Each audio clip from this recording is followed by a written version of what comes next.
Boche Gold and Diamonds. Buy now, pay later. Vaniyamkulam പനയൂരിൽ ശക്തമായ മഴയിൽ estate പ്രദേശത്തു നിന്നും വെള്ളം ജനവാസ മേഖലകളിലേക്ക് കുത്തിയൊലിച്ചു വന്ന സംഭവത്തെ തുടർന്ന് വിവിധ വകുപ്പുകളുടെ സംയുക്ത പരിശോധന. പ്രദേശത്തെ ജനങ്ങൾ പങ്കുവച്ച ഉരുൾപൊട്ടൽ ആശങ്ക കൂടി കണക്കിലെടുത്തായിരുന്നു റവന്യൂ, മണ്ണ് സംരക്ഷണ, ജിയോളജി വകുപ്പുകൾ ചേർന്ന് പരിശോധന നടത്തിയത്. കഴിഞ്ഞ ദിവസത്തെ മഴയിൽ വാണിയംകുളം പനയൂരിൽ മഴവെള്ളപ്പാച്ചിലിന് സമാനമായ രീതിയിൽ എസ്റ്റേറ്റ് പ്രദേശത്തു നിന്നും ജനവാസ മേഖലയിലേക്ക് ശക്തമായ ചെളിവെള്ളവും മണ്ണും കുത്തിയൊലിച്ചെത്തിയിരുന്നു.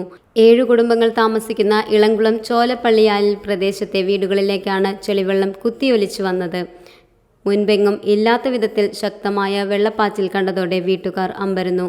പുറകിലെ കുന്നിനു മുകളിൽ നിന്ന് ഭയാനകമായ ഒരു ശബ്ദം കൂടി കേട്ടതോടെ വീടുകളിൽ നിന്നും ആളുകൾ ഇറങ്ങിയോടി.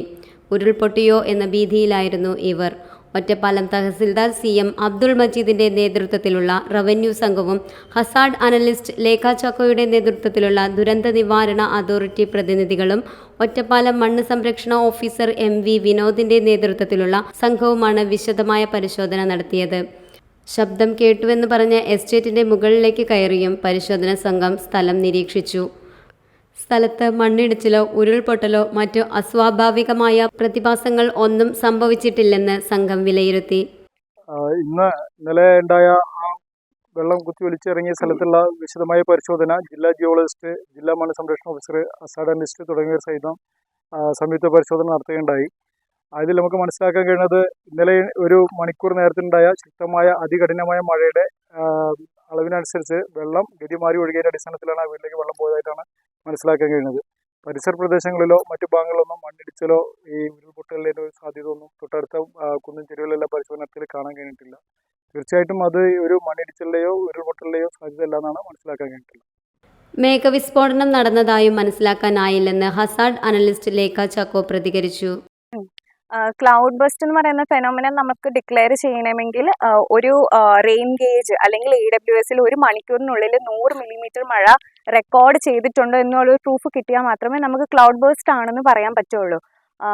അത് കാരണം തന്നെ നമുക്ക് ഇവിടെയുള്ള അടുത്തുള്ള റെയിൻ ഗേജസ് ആണെങ്കിലും പോലും അത് മാനുവൽ റെയിൻ ഗേജസ് ആയിരിക്കും. ആ മാനുവൽ റെയിൻ ഗേജസിൽ 1 മണിക്കൂർ വീതത്തിൽ നമ്മൾ റെക്കോർഡിംഗ് ഇവിടെ എടുക്കാറില്ല. ഏതെങ്കിലും ഓട്ടോമാറ്റിക് വെതർ സിസ്റ്റം വെച്ചിട്ട് 1 മണിക്കൂറിൻ്റെ റീഡിംഗ് കിട്ടുവാണെങ്കിൽ we can declare it as a cloud burst. അപ്പോൾ ക്ലൗഡ് ബസ്റ്റ് ഇപ്പോൾ തൽക്കാലം നമുക്കത് ഡിക്ലെയർ ചെയ്യാനുള്ള ഒരു പ്രൂഫായിട്ട് നമ്മുടെ കയ്യിലില്ല. പ്രദേശത്ത് നിലവിൽ ഉരുൾപൊട്ടൽ സാധ്യത നിലനിൽക്കുന്നില്ല. ഉറപ്പുള്ള മണ്ണാണ് എന്നും പ്രദേശത്ത് ഡ്രൈനേജ് സിസ്റ്റം ശരിയായ വിധത്തിലല്ലെന്നും എസ്റ്റേറ്റിന്റെ മുകൾ ഭാഗങ്ങളിൽ പെയ്ത വെള്ളം കുത്തിയൊലിച്ച് ഗതിമാറി പരന്നൊഴുകി ജനവാസ മേഖലകളിലേക്ക് എത്തിയതാകാം എന്നുമാണ് കണ്ടെത്തൽ. ശക്തമായ മഴ പെയ്താൽ 2 വീടുകൾക്ക് അപകട ഭീഷണിയുണ്ടെന്ന് മനസ്സിലാക്കിയതായും മഴ കനക്കുന്ന സമയങ്ങളിൽ ഈ 2 വീടുകളെ മാറ്റിപ്പാർപ്പിക്കണമെന്ന നിർദ്ദേശം ബന്ധപ്പെട്ട വകുപ്പുകൾക്ക് നൽകുമെന്നും ഉദ്യോഗസ്ഥർ പറഞ്ഞു.